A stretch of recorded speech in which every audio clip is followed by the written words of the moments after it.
اپنے بندوں کو جنت دینا چاہتے ہیں، جہنم سے بچانا چاہتے ہیں۔ 5 سے 7 سیکنڈ میں جنت مل جائے، کتنے نفع کا سودا ہے۔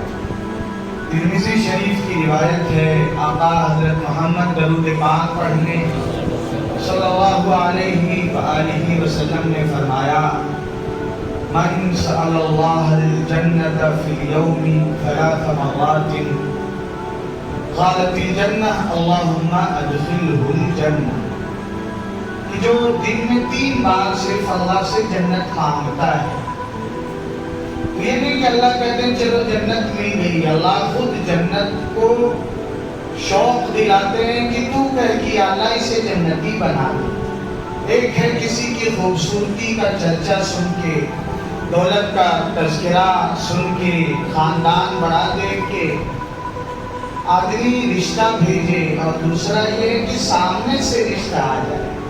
تو یہاں جنت خود رشتہ بھیج رہی ہے۔ کتنا وقت لگتا ہے 3 بار کہنے میں، اللہم انی اسألک الجنہ، اللہم انی اسألک الجنہ، اللہم انی اسألک الجنہ۔ کتنا وقت لگا ہوا ہے؟ 5 سے 7 سیکنڈ کا مشکل۔ اگلا جو حدیث پاک کا، وَمَنِ اسْتَجَارَ مِنَ النَّارِ 3 مرات قالت النار اللہم اجرہ من النار، اور جو 3 بار اللہ سے کہتا ہے یا اللہ جہنم سے بچا دیجیے، مجھے پناہ دے دیجیے، جہنمی نہ بنائیے، تو اللہ جہنم کی ڈیوٹی لگا دیتے ہیں، تو میرے اس بندے کے لیے دعا کر کہ اللہ اسے جہنمی نہ بنائیے گا۔ تو یہ رمضان کا ویسی مہینہ ہے، آخری عشرہ ہے، عتق من النار والا۔ ہم اپنی دعاؤں میں اللہ سے جنت کا سوال کریں۔ ایک دعا حدیث پاک کے ان صیغوں میں جو درود شریف کے ہیں، یہ دعا آتی ہے، اللہم انی اسألک الجنہ واعوذ بک من النار۔ یاد کر لیں، روایت میں آتا ہے ابو داؤد شریف کے، آقا حضرت محمد درود پاک پڑھ لیں صلی اللہ علیہ وآلہ وسلم نے فرمایا، فجر کی نماز کے بعد بات کرنے سے پہلے اگر کوئی کہہ دے 7 بار اللہم اجرنی من النار، اللہم اجرنی من النار، اللہم اجرنی من النار، 7 بار کہہ دے، اس دن انتقال ہو جائے گا تو اللہ اسے جہنم سے آزادی کا پروانہ دے دیں گے۔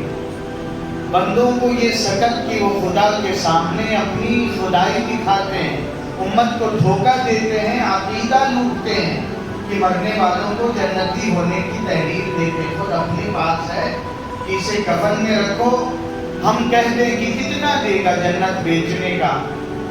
ایک صاحب ایسے ہی لوٹتے تھے، اللہ کس کو کیسے داعیانہ مزاج دے دے کہ آؤ اتنے 1000 کی اتنی جنت، اتنے لاکھ کی اتنی جنت۔ اب کوئی سیدھے سادھے بھولے بھالے ایمان والے لٹ رہے تھے۔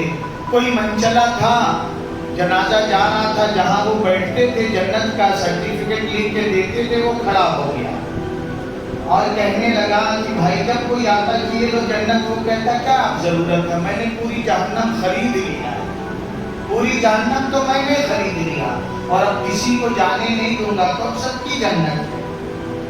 تو یہ اللہ حفاظت فرمائے، اگر علماء سے تعلق نہیں ہوگا، دکھ ہے، بات آ ہی گئی۔ یہ شکیل بن حنیف کا فتنہ، دارالعلوم دیوبند کے محتمم صاحب رمضان میں ریکارڈڈ بیان جاری کر رہے ہیں کہ امت اور مسجد کے ٹرسٹیان توجہ دیں۔ 3 سال پہلے ہمارے باندرا پیری کراس میں 2 شکیلی بیٹھ گئے تھے۔ جب علماء سے نہیں تعلق ہوگا، ہمارے بڑوں نے، میرے بھائیوں معاف کیجیے گا، کوئی کمی نہیں چھوڑی۔ 6 صفات میں ہمیں بتایا جاتا ہے، علم، فضائل کا علم تعلیم کے حلقے سے، مسائل کا علم علماء سے پوچھ کے، کہ کوئی کہے کہ میں مہدی ہوں، عیسیٰ ہوں، تو اب ہمیں کیسے پہچانا؟ آنکھ بند کر کے ایمان عقیدہ بیچ دینا ہے؟ علماء سے پوچھیں کہ یہ دعویٰ کرتا ہے، کیا یہ سچ ہے؟ ساری امت انتظار کر رہی ہے، یہ تو سر آنکھوں پر امام مہدی آ جائے، ساری امت انتظار کرے، لیکن حقیقت میں وہ آئے تو صحیح۔ اللہ تبارک و تعالیٰ ہمیں علماء سے صحیح تعلق قائم کرنے کی توفیق عطا فرمائے۔ دعوت و تبلیغ کی مبارک محنت سے درست رشتہ جوڑنے والا بنائے، مکاتب مدارس کی قدردانی کرنے والا اور اللہ والوں کے قدموں میں بیٹھنے والا بنائے۔ اللہ عمل کی توفیق دے، قریب آ جائیں، مشورہ ہوگا۔